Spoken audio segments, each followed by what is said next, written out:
Mechanical engineering is a branch of engineering that focuses on the design, analysis, and manufacturing of mechanical systems. This major is highly math, especially calculus, and physics based. One of the great things about mechanical engineering is that it is highly versatile in what you can do. Students who graduate as a mechanical engineering major can go into construction, automotive, heating and air conditioning, materials, robotics, work in the energy sector, combustion engines, and many more. Now, besides mechanical engineering classes, you'll take a little bit of everything basically. You have to take a few electrical engineering classes to learn about the basics of circuits and possibly some of the basics of electronics as well. You have to do a little programming and become decently proficient in MATLAB, which is a software that allows you to create plots and graphs and do complicated math way beyond what your graphing calculator can do. You'll possibly have to do a welding class, then of course you have to take about 2 years of math, mostly calculus, and about 1 year of physics. Now the first main class of mechanical engineering would be statics, where you'll look at the physics of systems that aren't moving. This would be like looking at the forces and torques in something like a truss that holds up a bridge, where you'd have to analyze the forces that individual beams feel due to external forces. Then the next class would be dynamics, where you look at systems that are moving. It's similar to your high school physics class with projectile motion, momentum, energy, forces, and more, but is much more involved. You'll look at the motion of much more complex systems, have to find things like velocity, acceleration, energy, force, and more of different parts of that system. Then your third year, you'd even take a more advanced version of this class, where you look at these complex systems, but now in 3 dimensions.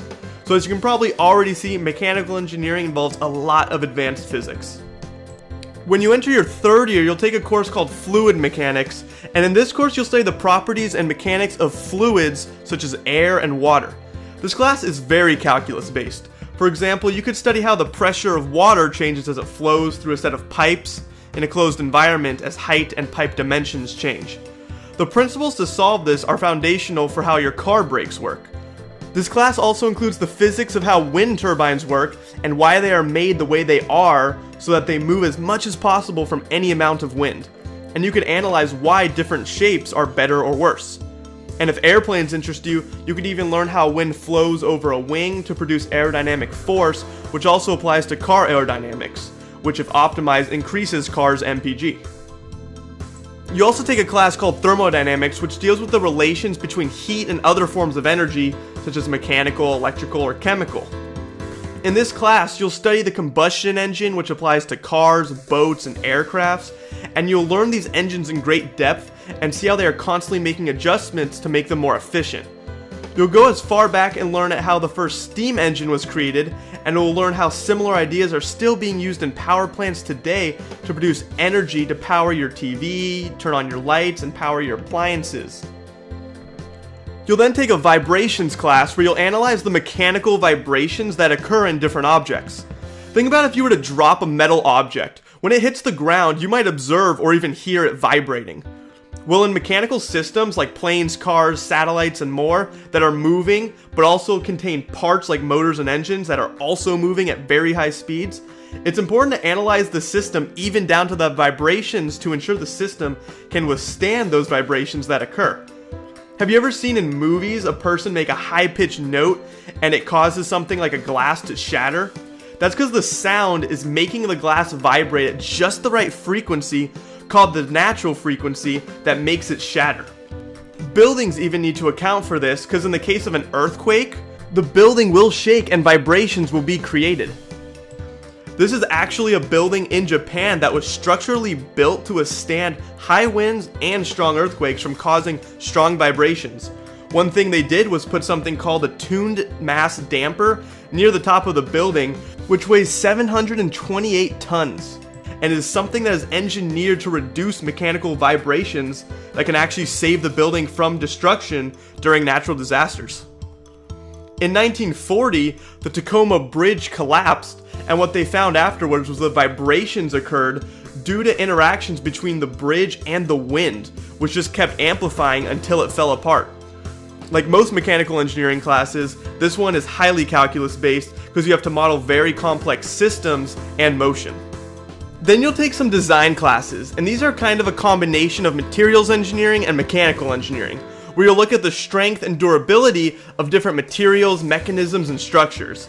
As a mechanical engineer, someone might tell you they need a certain motor to make 1,000,000 cycles without braking, or maybe they need it to run for 10 years without braking.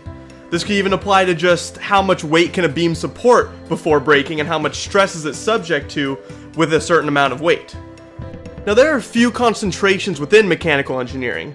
A few specific ones include heating and ventilation, air conditioning and refrigeration, or HVAC as it's called, then mechatronics and manufacturing. Now HVAC goes into more vehicle and indoor comfort using your knowledge of fluids, thermodynamics, and heat transfer.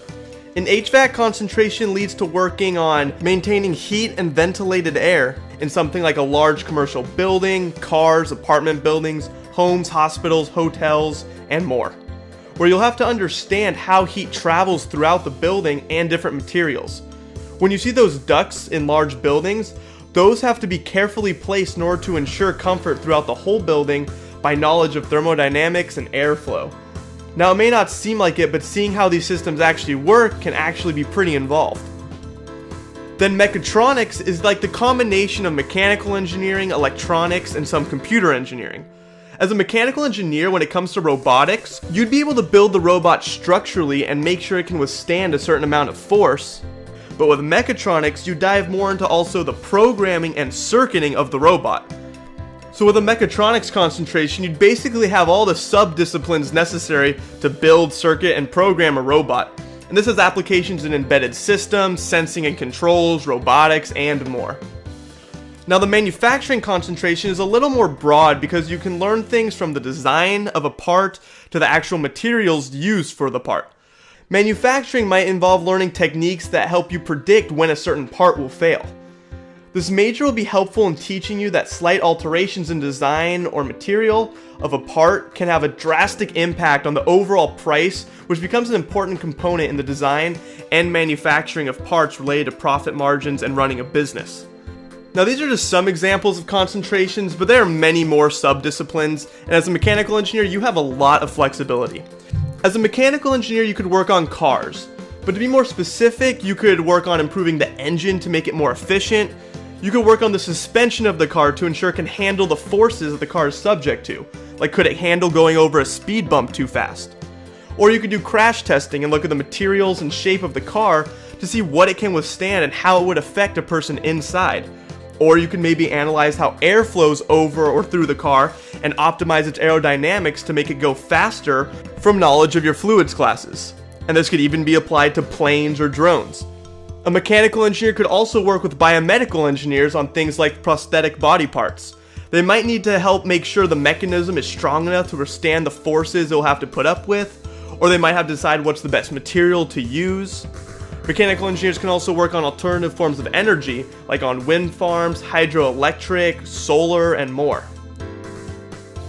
They can work on satellites and use mechanics to analyze the vibrations during high acceleration, or they can use thermodynamics to analyze the temperature differences that the satellites go through as they orbit the Earth. They can work on robotics, weaponry, machines, and the list just goes on. As you can see, mechanical engineers really have no limits to what they can see in their career.